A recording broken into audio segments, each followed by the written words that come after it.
নমস্কার বন্ধুরা, কেমন আছেন সবাই? বেঙ্গলি ফুড ব্লগস চ্যানেলে আপনাদের সবাইকে স্বাগত জানাই।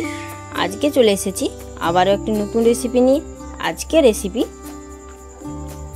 মাছের ডিমের ভাজা।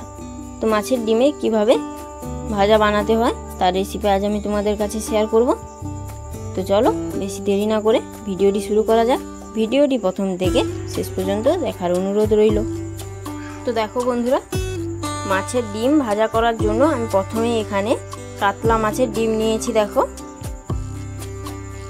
এবার এটাকে খুব ভালো করে আমি ম্যারিনেট করে নেব।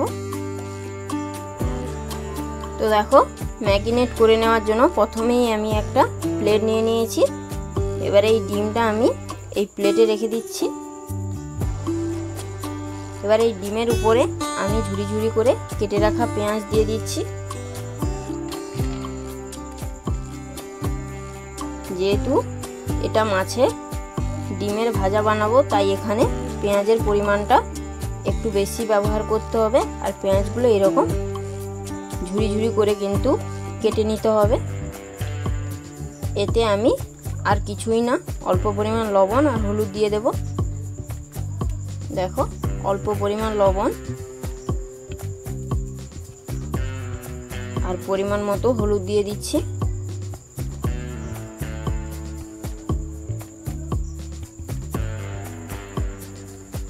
আর তোমরা চাইলে ঝালটা দিতেও পারো আর না দিতেও পারো। আমি এখানে কাশ্মীরি লাল লঙ্কার গুঁড়ো ব্যবহার করছি, অল্প পরিমাণ দিচ্ছি। ওপর দিয়ে আমি এইভাবে ছড়িয়ে দিচ্ছি। দেখো, এবারে খুব ভালো করে আমি ম্যারিনেট করে নিচ্ছি এইভাবে হাত দিয়ে। এটা কিন্তু খুব ভালো করে মাখাতে হবে, না হলে কিন্তু ভাজার সময় অনেক অসুবিধে হবে। দেখো, এরকম ছিঁড়ে ছিঁড়ে মাখাতে হবে, না হলে কিন্তু কড়াইতে দেওয়ার সময় কিন্তু প্রবলেম হবে।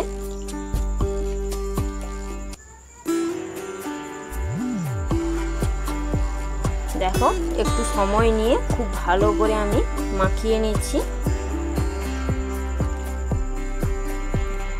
তোমরা মাছের ডিমে অনেকভাবেই রান্না করে খেয়েছো, কিন্তু একবার এইরকম সিম্পল পদ্ধতিতে, ঘরোয়া পদ্ধতিতে, সিম্পল মশলায় এইভাবে ডিমের ভাজা করে খেয়ে দেখবে। এটা কিন্তু খেতে সত্যি খুবই ভালো লাগে। আর বাচ্চা থেকে বড়রা কিন্তু সবাই এই মাছের ডিমের ভাজা পছন্দ করবে। মাছের ডিমের ভাজা খেতে পছন্দ করবে। একবার বাড়িতে বানিয়ে ট্রাই করে দেখতে পারো। তো দেখো, খুব স্মুথলি কিন্তু আমি মাখিয়ে নিয়েছি। দেখো, মাখানো হয়ে গেছে। লবণ, হলুদ, পেঁয়াজ খুব সুন্দরভাবে কিন্তু মাছের ডিমের ভেতরে ঢুকে গেছে। দেখো, এবারে আমি গ্যাসে কড়াইটা বসিয়ে দেব। তো চলো। তো দেখো, গ্যাসে আমি একটা ননস্টিকের কড়াই বসিয়ে দিয়েছি। আর গ্যাসটাও কিন্তু আমি জ্বালিয়ে দিয়েছি। কড়াইটা হালকা গরম হয়ে গেছে। এবার আমি অল্প পরিমাণ সাদা তেল দিয়ে দেব।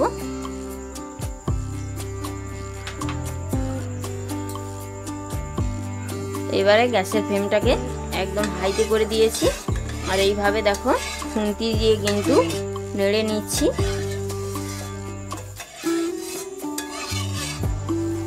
যেহেতু মাছের ডিম ভাজা করব, যেহেতু এই তেলে মাছের ডিমের ভাজা করব, তাই তেলটা কিন্তু খুব বেশি গরম করতে হবে না, মিডিয়াম গরম করলেই কিন্তু হবে। দেখো, তেলটা কিন্তু খুব সুন্দরভাবে গরম হয়ে গেছে, হালকা গরম হয়েছে। এই পর্যায়ে কিন্তু আমি গ্যাসের ফ্লেমটাকে একদম লো টু মিডিয়ামে করে দিয়েছি। আর আস্তে আস্তে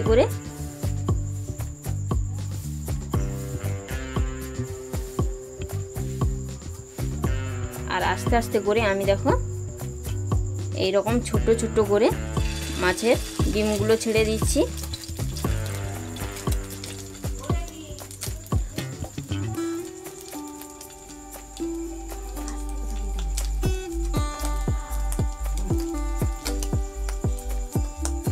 দেখো এইরকম কিন্তু ছোট ছোট করে দিতে হবে, না হলে কিন্তু এই বড়াগুলো ভাজার সময় কিন্তু কাঁচা থেকে যাবে। দেখো একটু সাবধানেই কিন্তু দিতে হবে, যেহেতু এটা মাছের ডিম তাই তেলে দিলে কিন্তু তেলটা অনেকটাই বেশি ছিটকায়।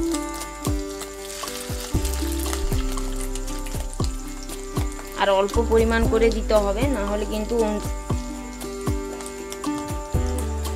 কিন্তু উল্টানোর সময় অসুবিধা হবে।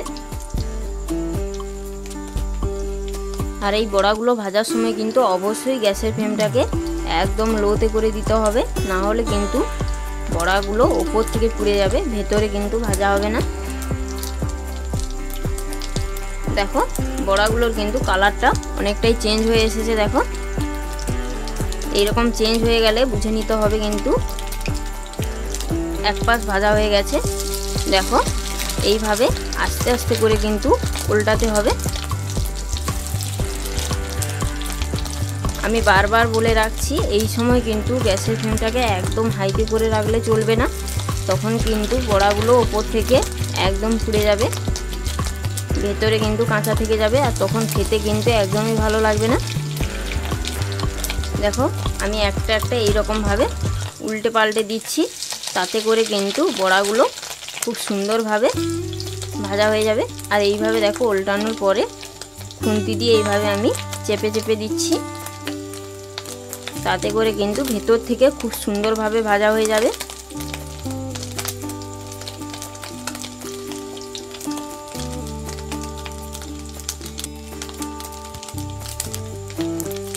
তো দেখো আবারও অপর পাশ ভালো করে ভেজে নিচ্ছি। দেখো কত সুন্দর কালার চেঞ্জ হয়ে এসেছে। এটা কিন্তু দেখতে কিন্তু যেমনই সুন্দর হয়, খেতেও কিন্তু খুবই সুন্দর হয়। একবার বাড়িতে বানিয়ে তোমরা ট্রাই করে দেখবে আমার এই ভিডিওটি দেখে।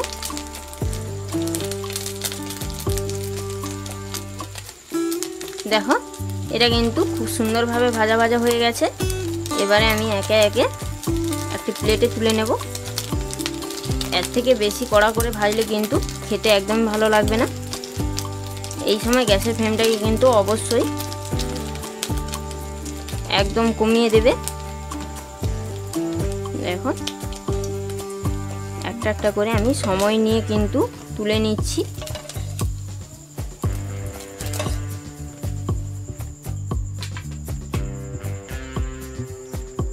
আবারও একই পদ্ধতিতে আমি আর যে বাকি বীজটা আছে,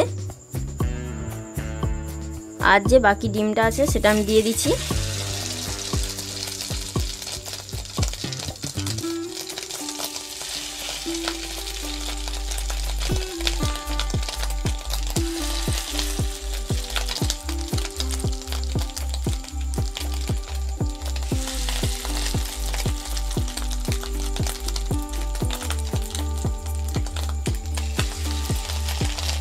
দেখো আমার কিন্তু মাছের ডিমগুলো দেওয়া একদম কমপ্লিট।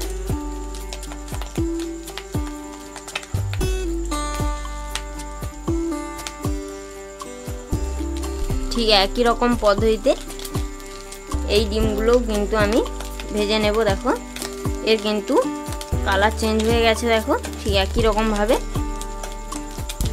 এবারে একটা একটা করে আমি উল্টে দিচ্ছি। দেখো আর এইভাবে খুন্তি দিয়ে আমি চেপে চেপে দিচ্ছি।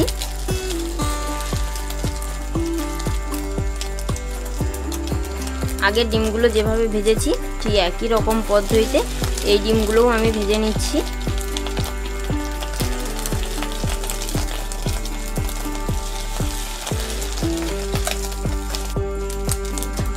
তো দেখো ঠিক একই রকম ভাবে আমি উল্টে পাল্টে এই বীজগুলোও কিন্তু, তো দেখো ঠিক একই রকম ভাবে কিন্তু উল্টে পাল্টে এই ডিমগুলোও কিন্তু আমি লাল লাল করে ভেজে নিয়েছি। এইবারে গ্যাসের ফ্লেমটাকে আমি একদম অফ করে দিয়েছি। এবারে এই ডিমগুলো আমি সেই ঠিক একই প্লেটে তুলে নেব। দেখো আস্তে আস্তে করে আমি ঠিক একই প্লেটে তুলে নিচ্ছি। তো দেখো বন্ধুরা, ডিমগুলো কিন্তু আমি সবগুলোই ভেজে এই প্লেটে রেখেছি। একটু ডিমেই কিন্তু অনেকগুলো বড়া হয়ে গেছে। দেখো কত সুন্দর দেখতে লাগছে। এটা কিন্তু যেমনই দেখতে সুন্দর, খেতেও কিন্তু অসাধারণ লাগে। তোমরা না বাড়িতে বানিয়ে খেয়ে দেখলে বুঝতে পারবে না। তো দেখো একটা হাত দিয়ে আমি এইভাবে ভেঙে দেখাচ্ছি। তো দেখো আমি একটা এইভাবে ভেঙে দেখাচ্ছি। দেখো ভেতরটা দেখো কত সুন্দর হয়ে গেছে আর কত সুন্দর সিদ্ধ হয়ে গেছে। তো দেখো বেশি কথা বাড়াবো না, এখানে আমি ভিডিওটি শেষ করব। তো সবাই ভালো থাকবেন, সুস্থ থাকবেন, সাবধানে থাকবেন। ভিডিওটি ভালো লাগলে অবশ্যই লাইক ও শেয়ার করবেন, আমাকে কমেন্টে জানাবেন, চ্যানেলটি সাবস্ক্রাইব করবেন। তো আবারও ফিরে আসবো একটি নতুন রেসিপি নিয়ে। তো নমস্কার।